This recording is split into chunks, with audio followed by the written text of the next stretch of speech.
जब से चेना की माँ उसको छोड़कर गई थी तब से वो हर रोज अपनी माँ का इंतजार कर रही थी। सड़क पर कठपुतली का नाटक दिखाकर अपनी मामी के परिवार का खर्च उठाती थी, लेकिन उसकी मामी की लड़की हमेशा चेना की माँ का मजाक बनाती थी। एक दिन चेना बरगद के पेड़ पर अपनी माँ की कठपुतली बनाकर टांग रही होती है, जहाँ ये मान्यता थी कि जिसके नाम की कठपुतली टांगी जाती है वो जरूर लौट कर आता है। तभी उसके हाथ में जयवीर की कठपुतली आ जाती है, जो हवेली का छोटा राजकुमार था, पर एक हादसे के बाद वो भी कभी नहीं लौटा। मगर उसकी माँ को यकीन था कि जयवीर एक दिन जरूर आएगा। तभी उनकी सासू उन्हें समझाकर हवेली लेकर आती है, लेकिन रास्ते में गांव वाले उनकी कार रोक देते हैं, क्योंकि नई सड़क बनने से उनकी दुकानें टूट रही थीं, जो उनकी कमाई का एकमात्र साधन था। गांव वालों को लगता था कि ये सब अमीरों की वजह से हो रहा है, इसलिए वो उनकी कार जलाने की धमकी देते हैं। तभी रास्ते से घर जा रही चेना ये सब देख लेती है और उनकी मदद के लिए आगे आती है। चूंकि चेना कहानी बनाने में एक्सपर्ट थी, इसलिए बूढ़ी अम्मा से अपने सर पर हाथ रखवा कर बताती है कि ये काशी की गुरु माँ है, कोई अमीर औरत नहीं। ये आपकी बात सरकार तक जरूर पहुँचा देंगी। ये सुनकर सभी उनसे माफी मांग कर जाने देते हैं। उसके बाद हवेली में आज बड़े राजकुमार की सालगिरह थी, लेकिन उससे पहले किसी ने हवेली की बहू केशर की तस्वीर जला दी थी, पर समय रहते केशर ने उसे बचा लिया था। केशर खुश होकर पूरी हवेली सजवाती है। तभी नौकरानी चमकीली उनकी तस्वीर वहाँ से हटाकर अपनी फोटो लगा देती है और सबको बताती है कि वो इस घर के वारिस को जन्म देने वाली है।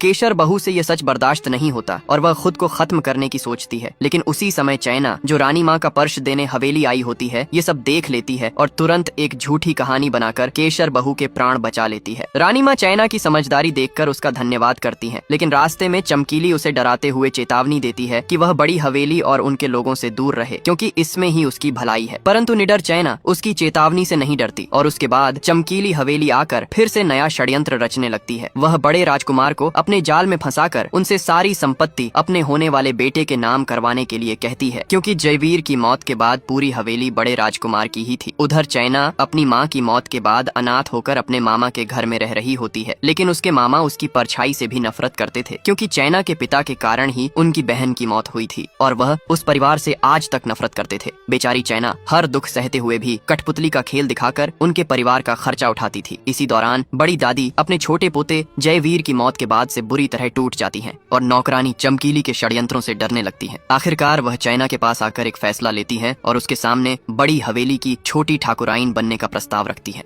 नौकरानी चमकीली के कहर से बचने के लिए बड़ी हवेली की दादी सा चैना के घर आती हैं और उसको छोटी ठकुराइन बनने का प्रस्ताव देती हैं। ये सुनकर चैना को समझ नहीं आता कि क्या बोले। तभी उसके मामा ये कहकर कि रिश्ता बराबरी वालों में होता है, उस रिश्ते से मना कर देते हैं। इसके बाद रानी माँ चैना को लेकर मंदिर आती है और भगवान के सामने हवेली का सारा सच बताती है कि कैसे चमकीली ने उनके बड़े बेटे को बस में करके हवेली पर अपना अधिकार कर लिया है। साथ ही वो बताती हैं कि वो चाहती थी कि चैना उनके खोए हुए छोटे बेटे की दुल्हन बनकर हवेली चले और दादी सा उसे मुंह मांगे पैसे देने को भी तैयार थी, पर चैना मना कर देती है, क्योंकि उसके लिए पैसों से ज्यादा उसका असली सुहाग मायने रखता था। उधर हवेली में चमकीली केशर बहू से उसका कमरा छीनने की कोशिश करती है, क्योंकि कभी एक समय उसने गलती से केशर बहू का सुहाग वाला जोड़ा पहन लिया था, जिस पर केशर बहू ने उसे भला बुरा सुना दिया था और आज वही चमकीली चुन चुन कर उससे बदला ले रही थी। जब चैना छोटी ठकुराइन बनने का प्रस्ताव ठुकरा देती है तो दादी सा निराश होकर वापस हवेली लौट रही थी कि तभी रास्ते में उन्हें रानी मिलती है, जो उनसे वादा करती है कि वो चैना को छोटी ठकुराइन बनने के लिए मना लेगी, पर इसके लिए उसे मुंह मांगे पैसे चाहिए। दादी सा उसे पैसे देकर 2 दिन का समय देकर चली जाती है। इधर मामा चैना का रिश्ता अपने जैसे आदमी से तय कर देते हैं और पूरी जिंदगी मामा के प्यार के लिए तरसने वाली चैना अपने मामा की खुशी के लिए लड़के वालों से शादी के लिए हामी भर देती है।